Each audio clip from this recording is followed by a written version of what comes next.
things that you could be doing instead of sitting in the council chamber hearing about the financial condition of the city. But I'm glad that you are here because I think everybody needs to know how we manage the city, what it takes to be able to manage a city our size, and that it's not easy because of all of the different departments that you have, all of the needs that you have coming from the departments. We're now in the middle of the budget season, so we started getting those requests in as of today. I would say that our department has done a wonderful job by submitting those requests to us.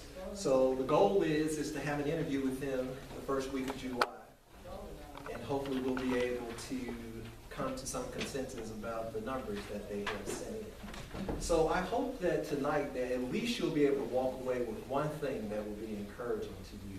But it's really not about the presentation. I want you to be able to ask questions about how we operate here.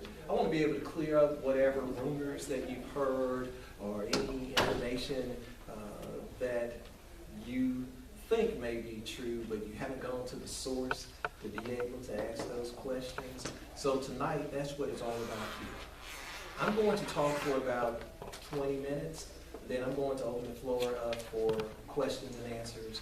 As I stated earlier, I'm here because you are here, and I want to be able to answer your questions and to be able to send you out with the correct information. So, do everybody have a handout?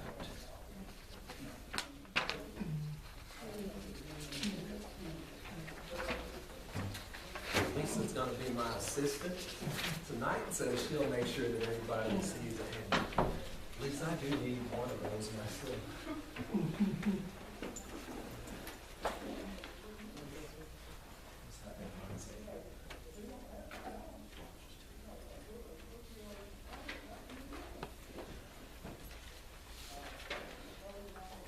I do have a few ground rules for tonight. If you have a question, I'm going to ask you if you address that question to me. I'm going to try my best to be able to answer that question. We're not going to dialogue in the audience between going back and forth, but I'd rather for the questions to come here for me to be able to try to answer those questions. If I cannot give you an answer tonight, or if there's the mayor or one of the counselors can help me with that question, I will ask them if they could chime in to be able to do that. But we're going to try to keep all of the questions coming to the front.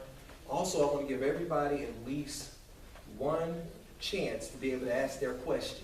So we're not going to have one individual to dominate by asking all of the questions, but we're going to give everybody in the audience the opportunity to be able to ask at least one question. Once you've had an opportunity to be able to ask your one question, if we do not have any other questions, or if everybody else is silent, then you can ask as many questions as you would like until 7 o'clock.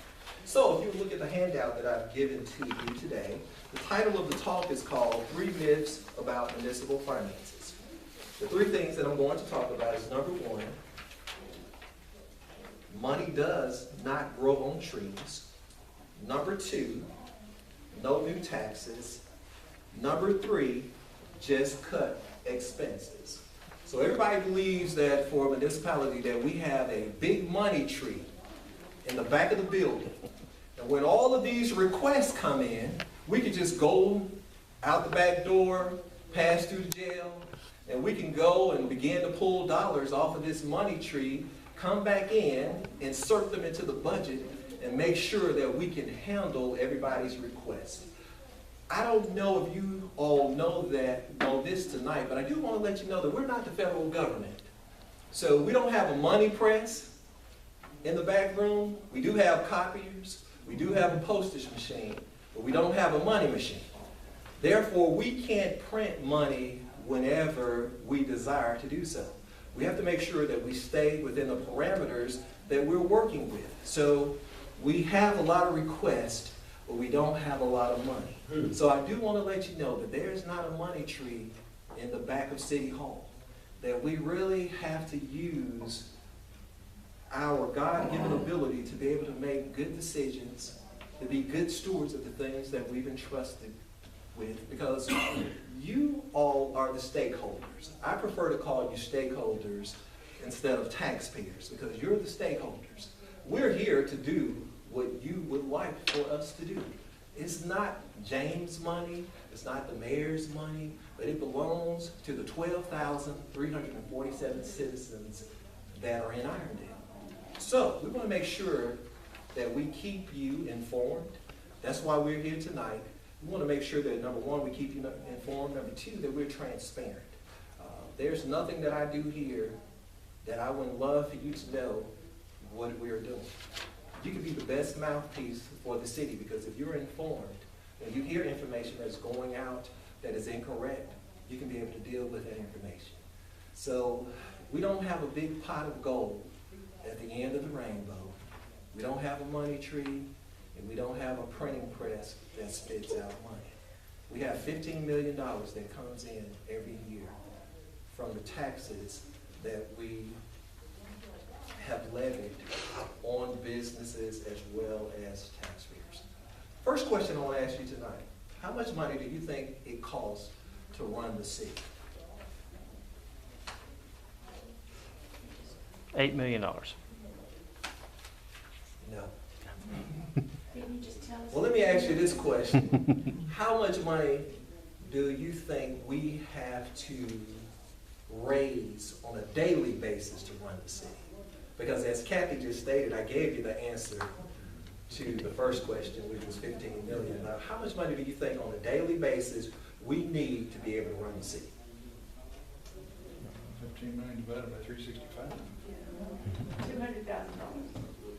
It would be nice if we had $200,000 a day.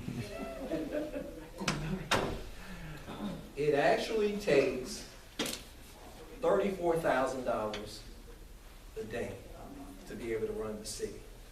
Cal, you were close in your calculations, but we take out the debt service and we only divide it into the expenses based on the departments that we have.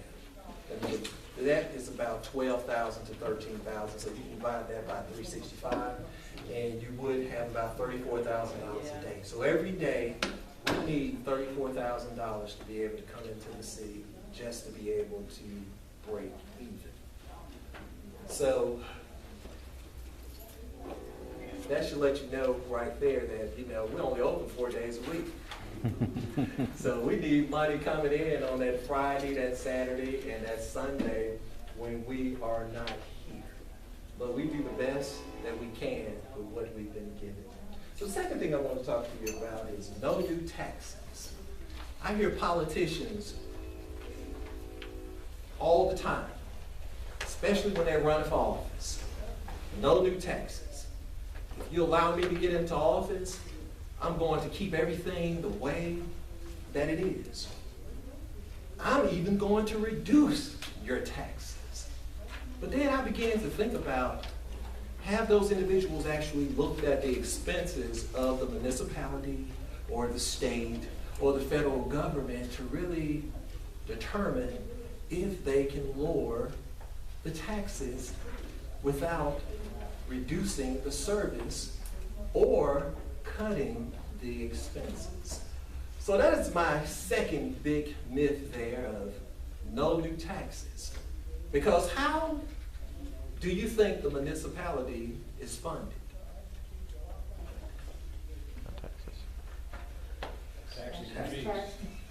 Taxes and fees? So we all agree that we are funded through taxes and fees.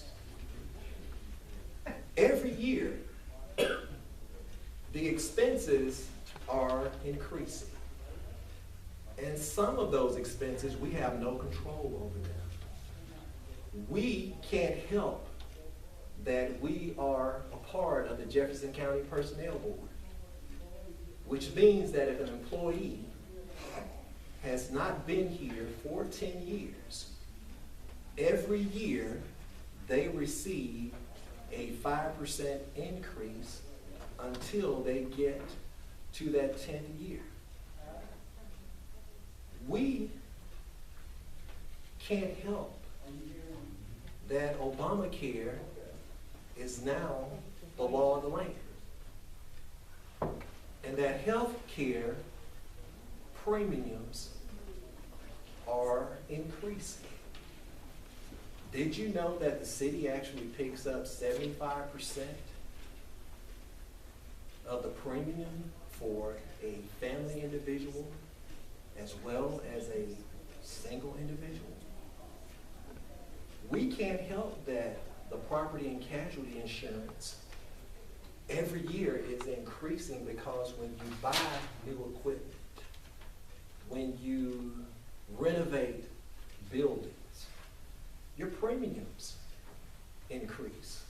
So we have a lot of things that we have no control over, but yet everybody want to scream and holler, no new taxes. Well, the question that I would like to put to you this evening, would you like for your police service to be reduced? Mm-mm. Not particularly. Would you prefer to call the fire department when you've fallen and you can't get up? But they tell you we can't get out there because we've had to reduce our manpower? Or maybe you just want your trash to be picked up once a week. Maybe it can just lay out in the front yard for those other 6 days. After all, the landfill fees are going up. The garbage trucks, the cost of the trucks is going up. But yet, we're going to keep everything the same. And in Irondale, we pride ourselves on saying that we have some of the lowest taxes in the county or the state. But yet we still want to be able to provide our citizens with the best service, but yet we're reducing the main revenue stream that we have to be able to provide them with that service.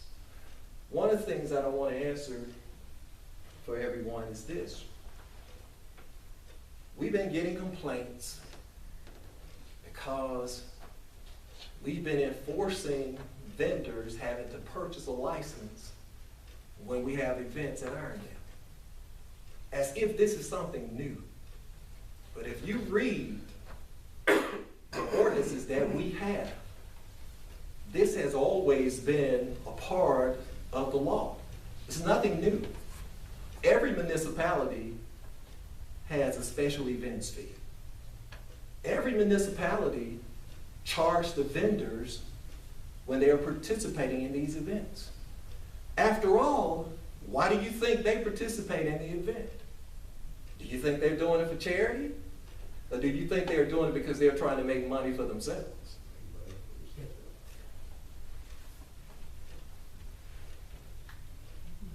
Now everybody can chime in, you know, this ain't, we ain't in church. I feel like I'm in church, but I don't want you all to feel like you're in church. I just want you to be able to, you can talk back to me. We can have a response going on. But has the city put aside that ordinance in the past for past events that's held in the city? Well, the thing is, Ron, the city just has, and the only thing I can speak from since I got here is that it just hasn't been enforced. Right, yeah. When I became the city clerk, and one of my responsibilities is working with the revenue department, you all do not want us to increase the taxes, right? But we do have to find other ways of enforcing the law to be able to bring revenue into the city. I'll give you a prime example. Yesterday, the mayor and I was riding around the city. We went down Grants Mill Road to be able to see what they were doing with the road. So we decided to go over to Benchmark just to turn around. While we were turning around at Benchmark, you know the little companies that come to the dealership to repair dents? Well, he was sitting there in the cul-de-sac repairing dents on the cars. So the mayor says to me, James, you think he has a business license? Now, he didn't get out. He said, James, do you think they have a business license? I said, well, Mayor, they probably don't have a business license. I said, let me get out. And I walked over to the guy. I was real nice to him. I said, my name is James Stewart, City Clerk, City of Irondale, and I see that you're doing business here, and I just want to check with you to see, do you have a license for the City of Irondale? And he says, well, I have one for Jefferson County. I said, well, I'm asking you, do you have one for Irondale? So he says, well, let me go look through my paperwork, see if I got anything or whatever. So he goes, he pulls out a stack of all this business licenses he started going through. He said, well, I don't see one in here, for Irondale. So he said, well, what do I need to do? I said, well, let me call down to the revenue department. I'll have them to call you, tell you what you need, because I don't want you to make a trip down there. And then when you get there, they're going to ask you for additional information. So he gave me his business card. I called down here, had Cindy to call him. He came down within 30 minutes and got his business license. So it was just enforcing, we just happened to be riding around. And when people are doing business in your municipality, they are supposed to have a business license. And if every municipality they go to, they're supposed to have one. So I don't remember exactly what was the fee or what we earned from it, but that's one of the things that we're just trying to do is enforce the laws that we have. First thing is when a person has a special event, they're supposed to pay $100 to be able to put on the event. Then if they have vendors that's going to be a part of the event, they are supposed to contact the city 20 days before they are getting ready to have the event. The vendors are supposed to come in and get a vendor's license. And once they get that license after the event, they're supposed to remit 4% of their sales tax. So that's the law. It's always been there, but we just started to enforce it. So the reason that I'm saying that is not that we're picking on any entity. We're just trying to make sure that we capture as much revenue based on the rules that we have in place. So that's one of the things that we are doing, but also I'm looking at amending that as well, because some cities only charge $25 per event. Now the way that we have it set up, you can pay $50, but it's good for a whole year. Some cities charge you $25 for every event. So every time they have an event, you have to get a vendor's license for that event, and it's $25. But we want to make sure that it is fair and equitable to everybody, but we are trying to make sure that we enforce that across the board. All right, so you have folks going, the vendors going, turn in 4% of their sales as a sales tax? Yes. Okay. And we're thinking about changing that to make the promoter responsible for the sales tax. It also says in the law that when we have an event like that, that the individual that is putting on the event is supposed to come to the city and post a bond. And once that individual posts the bond, at the end of the event, he or she is supposed to come back with everybody that participated in that event and bring either the amount of sales tax that they made from the event, or if they didn't make anything, just put 0. But once he brings all of that information, and we can cross-reference that with everybody that has a vendor's license, then we are to give that individual that bond back. So that's really how that's supposed to be done. But the key is that it's supposed to be 20 days out from the event. And a lot of times we have people on Friday want to come in and get the license. So that's why you see people walking around at the event, because number one, the people haven't come in time to be able to get it. We're not open on Fridays. Well, we have a very limited staff here on Fridays. So they're usually at the event issuing the licenses and also collecting the sales tax at the end of the event. Would a bond also be considered like a security deposit? Do they actually put money down? It would be, and that amount is $1,500. Okay. So there's a set amount they should turn in. Yeah, they should turn in $1,500 to me. And then at the next business day, or say they come in the Monday after the event, we go through the list and say, okay, you had 20 vendors, you got 20 forms, so okay, you've collected all of the tax from those vendors, so here's your bond money. But then if that person never shows up, then the city can keep the bond money. And the things that you're talking about, aren't all other municipalities, they're already enforcing these laws, there's nothing new because I know when we've been